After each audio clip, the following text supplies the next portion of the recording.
Hi friends, welcome back to our channel বলে তনু blogs. আশা করি তোমরা সবাই খুব ভালো আছো। আর আমারও কদিন ধরে শরীরটা খারাপ, তার জন্য ব্লগ দিতে পারিনি। আজকে ফাইনালি নতুন একটা ব্লগ নিয়ে চলে এসেছি। থাম্বনেল আর টাইটেল দেখে অবশ্যই বুঝতে পেরে গেছো।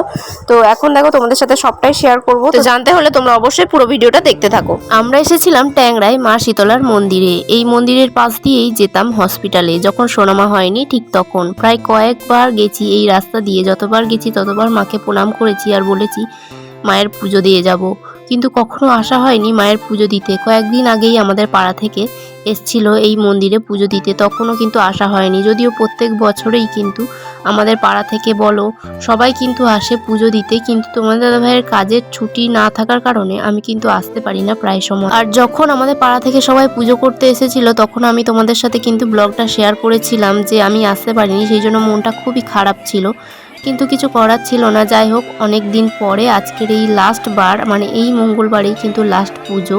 আর এই দিনেই আমি এসেছিলাম পুজো করতে। তোমার দাদাভাইয়ের ফাইনালি ছুটিটা করলো, তারপর আমি এসেছি পুজো দিতে। এই দেখো মায়ের কাছে পুজো দিচ্ছিলাম, আর এত ভিড় ছিল যে তোমাদের সাথে সেইভাবে হয়তো ব্লগটা আমি শেয়ার করতে পারিনি। তাও যতটা পেরেছি ততটাই তোমাদেরকে ব্লগটা শেয়ার করতে চাইলাম। দেখো এত ভিড়ে জাম কাটাকাটি হচ্ছে, সবাই গন্ডি কাটছে। আর এখানে দেখো কত মানুষ, আশেপাশের এপাড়া ওপাড়া সবাই কিন্তু পুজো করতে আসে এই মঙ্গলবারে। আর আমরা পুজো দিয়ে বাইরে বেরিয়ে গেছি, আর এখানে দেখো কত কিছু বসেছে, কত কিছু মেলা বসেছে। আর আগে কিন্তু প্রত্যেক বছর আসা হতো, যখন আমার বিয়ের আগে ছিল, বাবা মার সাথে আসতাম। আসলে প্রত্যেক বছর এখানে পুজো দেওয়ার যে একটা আনন্দ, সেটা কিন্তু নয়। এখানে এই যে একটা ঘুরতে আসার মতন একটা আনন্দ ছিল আমার, যে প্রত্যেক বছর যাব এখানে, এই কিনবো সেই কিনবো, এরকম একটা আনন্দ। তো মন্দির থেকে বেরিয়ে এখানে এই যে পা ধুয়ে নিচ্ছিলাম, কারণ ভেতরে নোট ঠোঁট ছড়ানো হচ্ছে, তো পা পুরো চ্যাটচ্যাট করছে। তো এই কলটা হয়ে অনেকটা ভালো হয়েছে। অন্য বছরে আসি তো এই কলটা দেখিনি আমি, তো নতুন মনে হয়েছে এই কলটা 1-2 বছর হয়েছে, প্রায় বেশ কয়েক বছরই আমি আসিনি এই মন্দিরে। তো তার মধ্যেই হয়েছে, বেশ ভালোই লাগলো। আর গরমেতে ভালো লাগছে না একটা জায়গায় দাঁড়িয়ে, তারপরে দুজন মিলে কথা বলছে।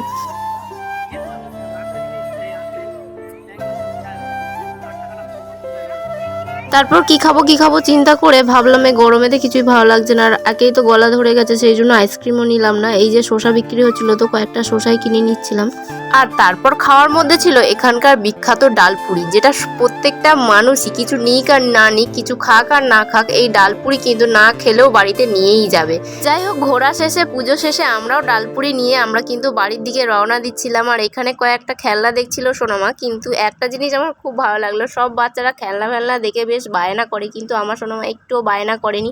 এখানে ও একটা খেলনা দেখাচ্ছিল, যেটা ওর আগে থেকেই ছিল, তাই জন্য কিন্তু দিলাম না। আর ও কিন্তু সেরকম কোনো বায়নাও করেনি যে এটা নেবে কি ওটা নেবে কি সেটা নেবে। আর এরপর আমরা চলে যাচ্ছিলাম কিন্তু বাড়ির উদ্দেশ্যে, রাস্তায় নেমে পড়েছি, কিন্তু আজকে বাস অনেকটাই কম, জানো তো। A few moments later. Finally বাড়ির কাছে চলেই এসেছি। এই যে দেখো রাস্তার মোড়ে, চৌবাগার মোড়ে চলে এসেছি। এখানে এসে ইচ্ছা হলো আমার একটু আখের রস খাবো, কারণ বাসে এত প্রচণ্ড ভিড় যে বলার মতন নয়। এখনও বাড়ির কাছে তো চলে এসেছি, কিন্তু বাড়ি এখনও অনেকটা দূরে, এখনও অনেক কিলোমিটার পথ আমায় হাঁটতে হবে, তারপর কিন্তু বাড়ি যাব। এখানে আখের রস খাচ্ছিলাম, আর আখের রসটাও বেশ ঠান্ডা ঠান্ডা ছিল। আসলে যেহেতু গরম, সেই জন্য কিন্তু আখের রসটাও মানে বরফ দিয়ে রেখেছে, যাতে সবাই খেয়ে তৃপ্তি হয়। আর সত্যি দারুণ ছিল, মনটা পুরো ভরে গেল। বাড়ি চলে এসেছি, আর বাড়ি চলে আসার পরে এই দেখো খাচ্ছি হচ্ছে কচুরি। তো এই দেখো ডালপুরি, ওখানে যাওয়া মানে স্পেশাল ডালপুরি। আর এই যে ঝাল ঝাল আলুর দম শালপাতায় মুড়ে দিয়েছে। এই দেখো, এখন তো শালপাতায় কিছু দেখতেই পাওয়া যায় না। এই দেখো ওদের খাওয়া হয়ে গেছে, শুয়ে করে না, দুজনেই একরকম করে শুয়েছিস কেন? মুখ চাপাতে শুয়েছে কেন? কি হয়েছে? খালি মানো খাবে খাবে?